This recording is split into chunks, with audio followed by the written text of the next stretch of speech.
বিষয় আমি ক্লিয়ার করে বলে দিতে চাই। কিছুদিন ধরে আমরা দেখতে পাচ্ছি, প্রথমে যখন সুপ্রিম কোর্টের 3 তারিখে যে ভার্ডিক্টটা হয়, 3 তারিখে যে রায়টা হয়, সেখানে যে রায়টা দেওয়া হয় সেখানে সবার চাকরি বাতিল করা হয়। তারপর 17 তারিখ একটা মিসলেনিয়াস অ্যাপ্লিকেশন ফাইল করা হয়। সেটা অনুযায়ী যারা নন টেন্টেড শিক্ষক বা যারা not specified found to be tainted শিক্ষক বা যারা যোগ্য শিক্ষক, তাদেরকে 31শে ডিসেম্বর পর্যন্ত স্কুলে যাওয়ার অনুমতি দেওয়া হয়। কিন্তু যারা যোগ্য শিক্ষাকর্মী তাদেরকে স্কুলে যাওয়ার অনুমতি দেওয়া হয়নি। কারণ কি? কারণ বলা হয়েছিল যে শিক্ষাকর্মীদের প্যানেলে দুর্নীতির পার্সেন্টেজ একটু হাই। কিন্তু এই বিষয়টা ভুলে গেলে চলবে না যে শিক্ষকদেরও যেমন যোগ্য অযোগ্য দুটো ভাগ আছে, শিক্ষাকর্মী অর্থাৎ গ্রুপ সি গ্রুপ ডিদেরও কিন্তু যোগ্য অযোগ্য দুটো ভাগই আছে। শুধু তারা যোগ্য শিক্ষাকর্মীরা স্কুলে যাওয়ার পারমিশনটা পায়নি। কিন্তু তার মানে এই নয় যে শিক্ষাকর্মীদের প্যানেলে সবাই অযোগ্য। কিছুদিন ধরে আমরা দেখতে পাচ্ছি সরকার একটা ভাতা ঘোষণা করেছিল। সেই ভাতা নিয়ে বা অন্যান্য বিষয় নিয়ে বিভিন্ন আইনজীবীরা, বিভিন্ন হাইকোর্টে বা বিভিন্ন সংবাদ মাধ্যমে বিভিন্ন লোকেরা তারা একটা বোঝানোর চেষ্টা করছেন যে শিক্ষাকর্মীরা নাকি সকলেই অযোগ্য, একটা অযোগ্যদের টাকা দেওয়া হচ্ছে। হ্যাঁ, অযোগ্যদের টাকা দেওয়া ছিল, এটা ঠিক কথা। তাদেরকে টাকা দেওয়ার জন্য একটা নোটিফিকেশন বার করা হয়েছিল, কিন্তু যোগ করাও ছিল। আমরা যারা যোগ্য 1255 জন যোগ্য গ্রুপ সি এবং 2139 জন যোগ্য গ্রুপ ডি, যাদের নাম কোনো সিবিআই লিস্টে নেই, কোনো ওএমআর ম্যানিপুলেশন, কোনো সাদা খাতা র্যাঙ্ক জাম্প কোনো কিছুতেই নেই, তারা বারবার প্রথম থেকে সরকারকে দাবি জানিয়ে এসেছিলাম যে আমরা যেহেতু যোগ্যতার সঙ্গে চাকরি পেয়েছি, স্বচ্ছতার সঙ্গে চাকরি পেয়েছি, আমরা কোনো ভাতা চাই না, আমরা অবিলম্বে আমাদের চাকরিতে বহাল করতে চাই। আমাদেরকে চাকরিতে যেন বহাল করা হয় সমস্ত আইনি পদ্ধতি মেনে, সেটা আমাদের প্রথম এবং প্রধান দাবি ছিল। এখনো সেই দাবিটা আছে। কিন্তু আমরা দেখলাম সরকার যতদিন পর্যন্ত আইনি প্রক্রিয়া চলে ততদিন পর্যন্ত একটা ভাতা ঘোষণা করেছিল। আমরা সেখানেও বলেছিলাম এই ভাতাটা যেন শুধুমাত্র যোগ্যদের দেওয়া হয়, কারণ এখানে যদি অযোগ্যদের মেশানো হয় তাহলে তো হাইকোর্টে প্রশ্ন মুখে পড়বে। এবং সেটাই হয়েছে। শুধুমাত্র হাইকোর্টে বিভিন্ন আইনজীবীরা বা বিভিন্ন অন্যান্য রাজনৈতিক দলের নেতা নেত্রীরা তারা একটা প্রেজেন্ট করার চেষ্টা করেছে যে শুধুমাত্র অযোগ্যদেরই নাকি টাকা দেওয়া হচ্ছে।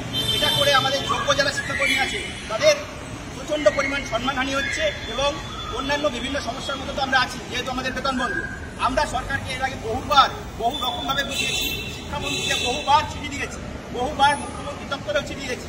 আজকেও আমরা চিঠি নিয়ে শিক্ষামন্ত্রীকে দেওয়ার জন্য এসেছি, যেখানে বলা থাকবে যে আপনারা শুধুমাত্র যোগ্য 3394 জন শিক্ষাকর্মীর জন্যই যা ব্যবস্থা করার করুন।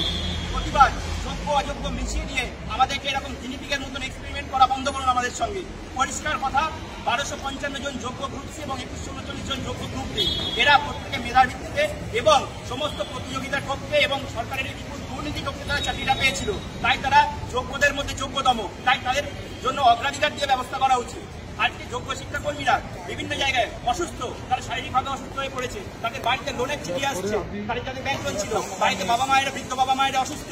কেন আমাদেরকে এই চিন্তা দেখতে হবে? আমরা কি যোগ্যতার সঙ্গে 12 লাখ 15 লাখ টাকা না দিয়ে আমরা যে চাকরিটা পেয়েছিলাম, সেকেন্ড আমরা যে চাকরিটা পেয়েছিলাম সেটা এই জন্য? তাহলে কেন সরকার আমাদের জন্য আগে ভাববে না? আমরা এর আগেও সরকারকে চিঠি দিয়েছি, শিক্ষা দপ্তরে চিঠি দিয়েছি এবং শিক্ষামন্ত্রীকে, মুখ্যমন্ত্রীকে প্রত্যেক জায়গায় চিঠি দিয়েছি। আমরা আজও চিঠি দিচ্ছি, যেখানে পরিষ্কার বলা আছে আমাদের যোগ্য যারা শিক্ষাকর্মী, যোগ্য 3394 জন, তাদের জন্য যেন অগ্রাধিকার দিয়ে ব্যবস্থা করা হয়। এবং আমাদের যে মূল দাবি, যোগ্যদের সার্টিফাইড লিস্ট পাবলিশ করতে হবে, 22 লক্ষ ওএমআর পাবলিশ করতে হবে এবং যোগ্য 3394 জন শিক্ষাকর্মীকে অবিলম্বে চাকরিতে নিয়োগ করতে হবে আইনি পদ্ধতি মেনে।